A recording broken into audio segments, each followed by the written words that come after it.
You're listening to Make Some Noise Minisode number 570.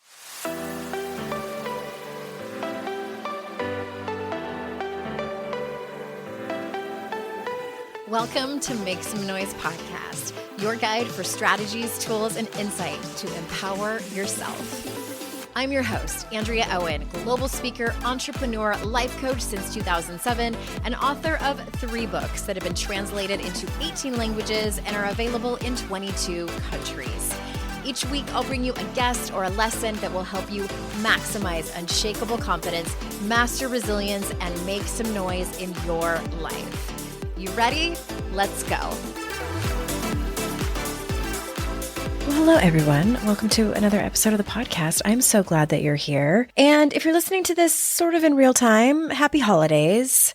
I hope that the holidays are treating you well and that you are safe and around people that love you and support you and getting ready for the new year. And hey, I just want to say this one quick thing in case I forget to say it on a future podcast episode in January. If you don't feel like new year, new you, if you are not somebody who, sets big goals, but like you're constantly inundated with it, like it's supposed to be your year and you're supposed to be ready for it and you're supposed to have your lists and you're supposed to start doing all the things that you wanted to do. You're just not ready and you're just not feeling up for it or whatever. Something's going on in your life that's distracting you or taking up the time and energy that you need to be your new year, new you. That's okay. This episode is brought to you by that because I feel you. If you've been listening to the show for any length of time, you've probably heard me say that I always feel like my new year starts in the spring. Maybe it's because, I don't know, a decade or so ago, I moved to a place where the seasons actually change and spring just feels like a new life. That feels like new year, new me. Even if that's not you. All I'm saying is that I don't want you to feel like you have to do anything. So you go at your own pace. Give yourself the dignity of your own pace. Give yourself the dignity of your own journey. And if it's not New Year's, that's okay. The only quick announcement I want to make before I get into the content is I have a coaching spot open for the new year. If you are feeling like new year, new you, or you just want some coaching, or if you want to read more about it, head on over to andreaowen.com/links and you will see an option there to click on my coaching page to read more about it. I have a handful of different options. That the one that I, kind of the more generic one is in there, but also I can work with you and we can do the Daring Way, which is a more intensive. And I also do some consulting. So it's all over there on my website.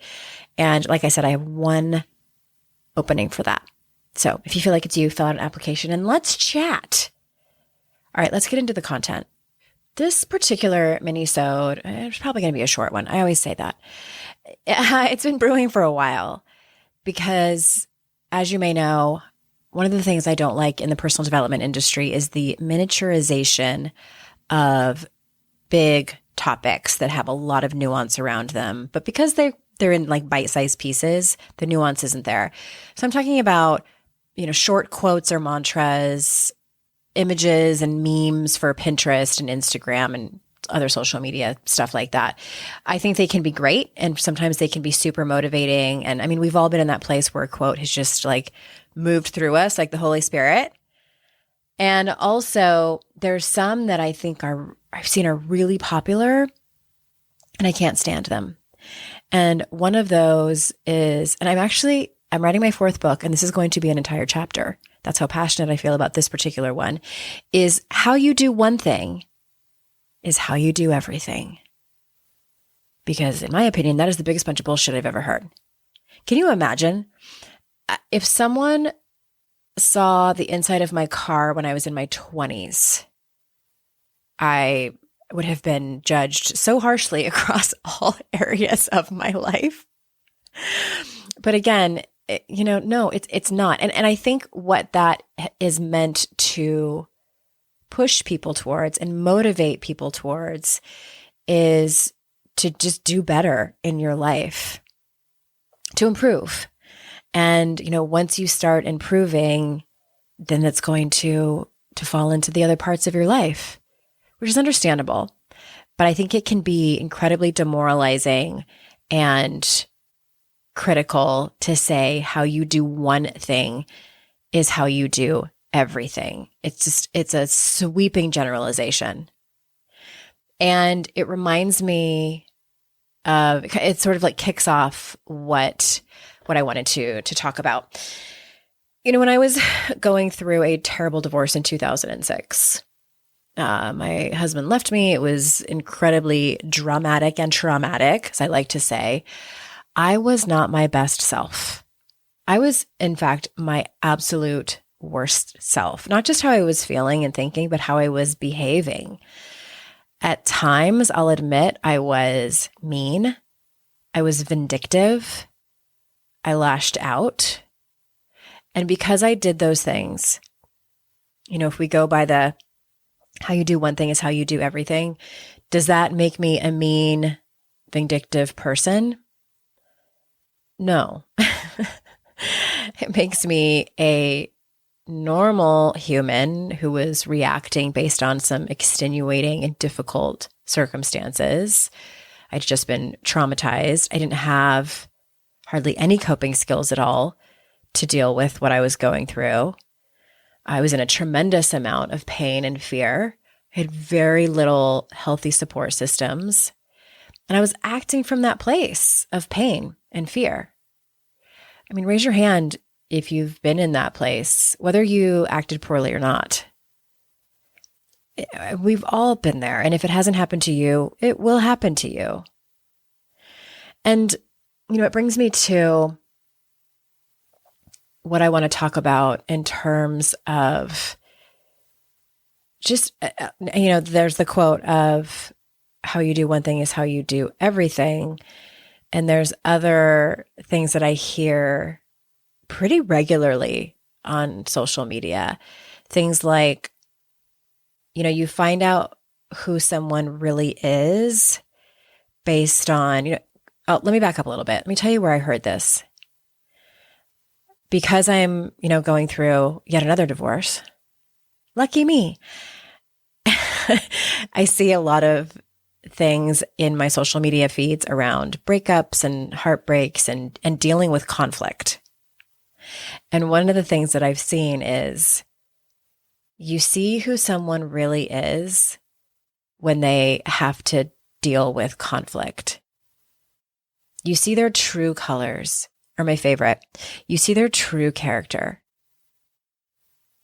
And, it can become easy to jump to deciding that how someone acts and treats you, or how you act and treat someone else during conflict, is who their true character is, especially when it's like someone doing something to us that is painful or even just like kind of out of character for them. When we see someone acting out of character, we want a reason for it. We like to label things, especially like to label things good or bad. It's unusual and we want to make meaning of it.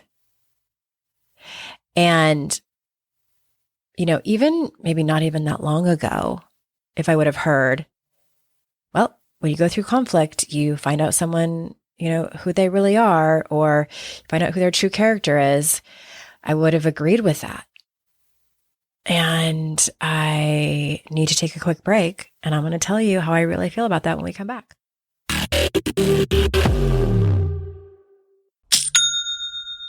Shopify's already taken the cash register online, helping millions sell billions around the world. But did you know that Shopify can do the same thing at your retail store? Give your point of sale system a serious upgrade with Shopify. With Shopify, you get a powerhouse selling partner that effortlessly unites your in-person and online sales into one source of truth. Track every sale across your business in one place and know exactly what's in stock. Connect with customers inline and online. Shopify helps you drive store traffic with plug-and-play tools built for marketing campaigns from TikTok to Instagram and beyond. Get hardware that fits your business. Take payments by smartphone, transform your tablet into a point of sale system, or use Shopify's POS Go mobile device for a battle-tested solution. Sign up for a $1 per month trial period at shopify.com/noise, all lowercase. Go to shopify.com/noise to take your retail business to the next level today. Shopify.com/noise. I have definitely been in that place where my paycheck ran out before the next one got here. Life doesn't happen bi-weekly, so why should payday? The money you earn can be in your hands today with Earnin. Earnin is an app that gives you access to your pay as you work, up to $100 per day or up to $750 per pay period. Just download the Earnin app and verify your paycheck. Then access up to $100 a day as you work and leave an optional tip. Any money you access plus tips are automatically repaid from your next paycheck. You can use Earnin to pay for a girls' night out, a last-minute gift for a loved one, or even summer camp for the kids. Make Earnin a part of your financial routine and join Earnin's over 3.5 million customers who say things like, when I think about Earnin, I think about financial stability, security. It gives me a lot of peace of mind. Download Earnin today, spelled EARNIN in the Google Play or Apple App Store. When you download the Earnin app, type in noise under podcast when you sign up. It really, really helps the show. Noise under podcast. Subject to your available earnings, location, daily max, and pay period max. See earnin.com/TOS for details. Earnin is a financial technology company, not a bank. Bank products are issued by Evolve Bank and Trust, member FDIC.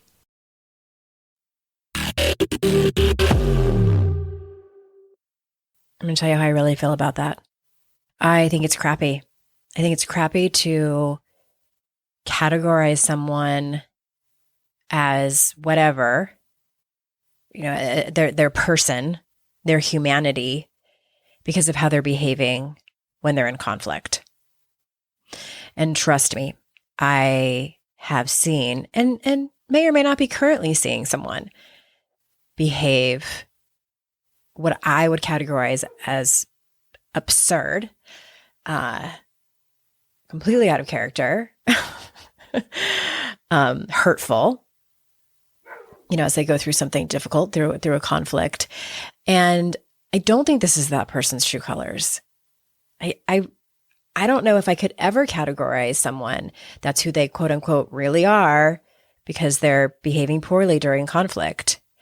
The more I get into this work of personal development, just in general, and the older I get and the more life experiences I have, there's a few things that I keep circling back to that are new for me. And by new, I mean new that I started learning more about and implementing, as I got further into personal development. And one of those things is compassion. The other thing that is closely related are boundaries.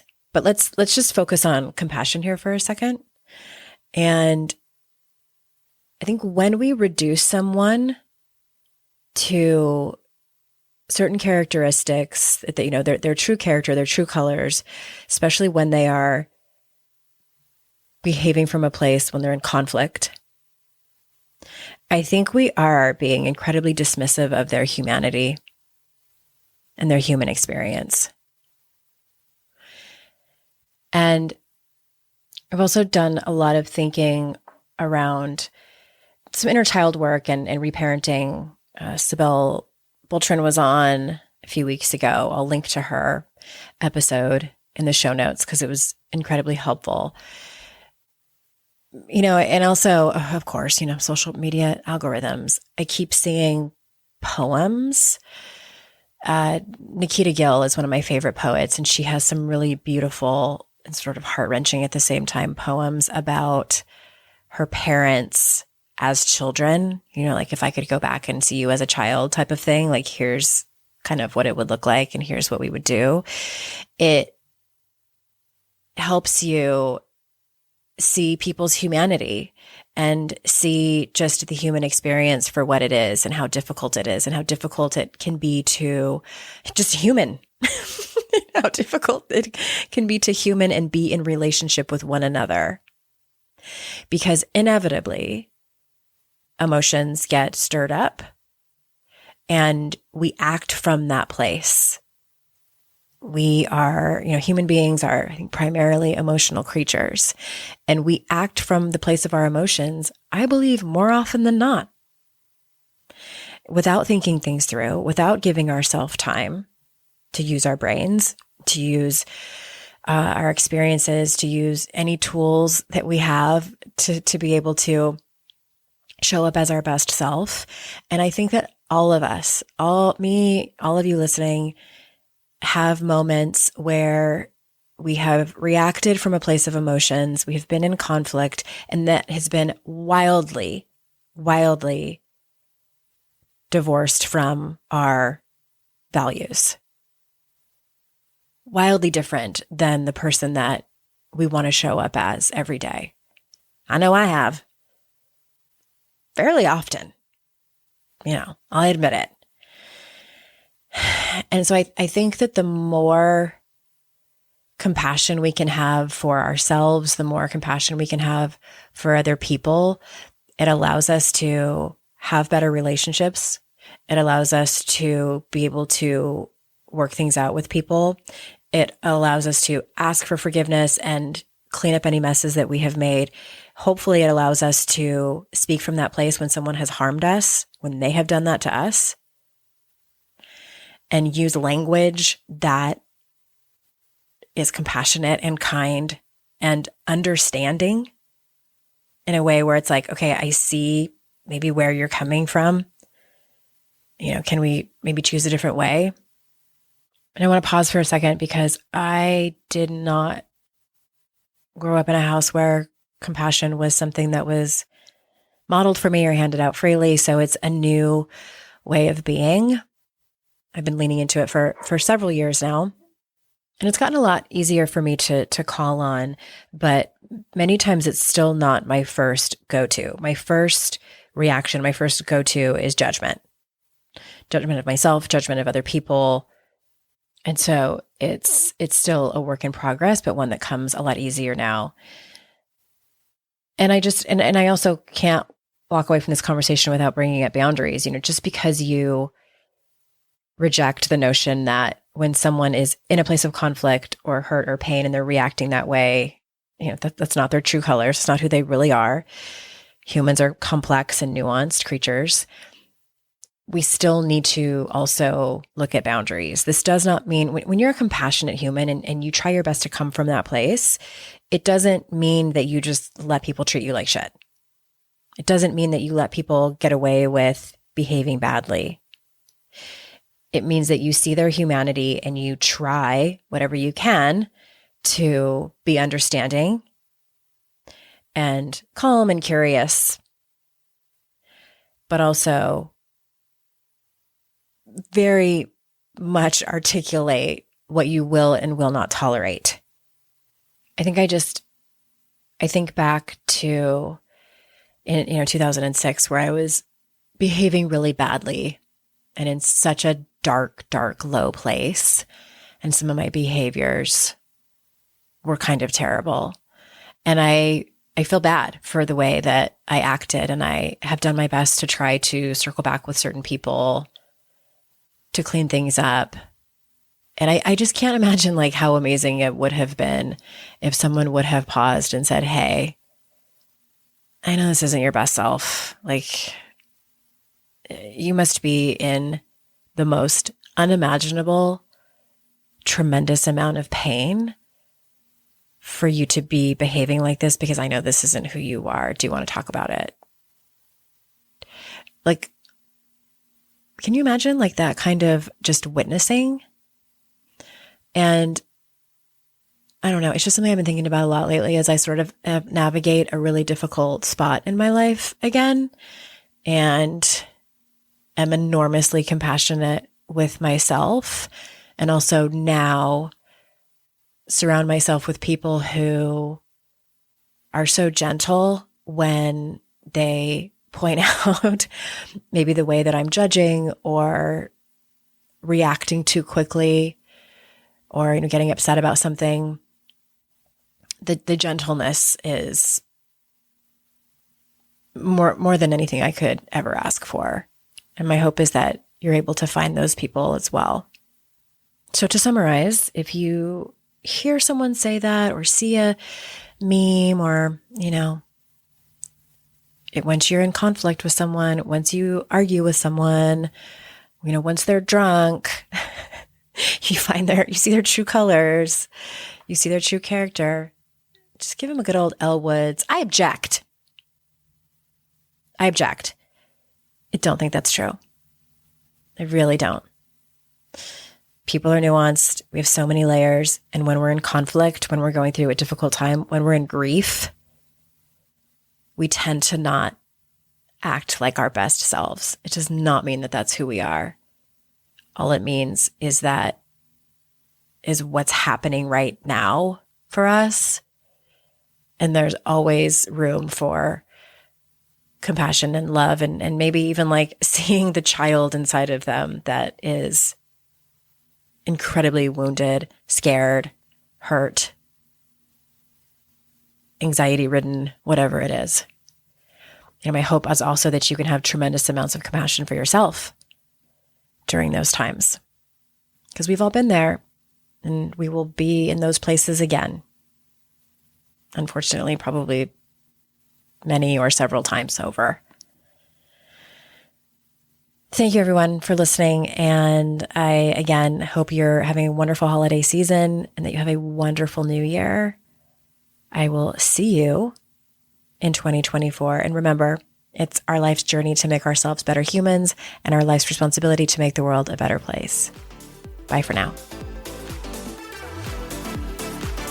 Hey everyone, thanks again for listening. I would be so incredibly grateful if you haven't done so already, if you could leave a review of this podcast on Apple Podcasts. Super easy if you already listen to your shows over there. But if you don't, or maybe you have the app on your phone, but you listen to the show on a different app, if you could leave a review for this show, it matters so much. I wish I could express how much it matters. I also wish that it didn't matter so much, but alas, it does. So if you haven't already, please go review and rate the show. It would mean so much to me. And thank you so much. I hope you have an amazing day.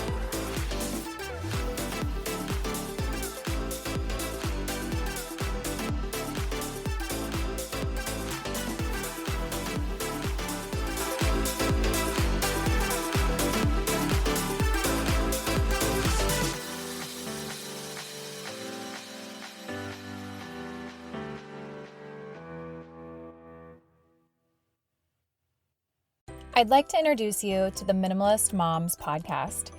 It's hard enough being a mom, and the last thing you need is stress from too much stuff and an overcrowded schedule. For too long, I lived with the mindset that bigger was better, and the more I added to my life, instead of feeling better, I felt overwhelmed. It was time for a radical new mindset. Less is more. I'm not into extremes. I didn't throw everything away. My brand of minimalism is more about adding than subtracting. Get rid of the excess to make room for what you love. In other words, it's about living life with purpose. I hope you'll listen in and my guest and myself can inspire you to think more and do with less. The Minimalist Moms podcast, available wherever you listen to podcasts.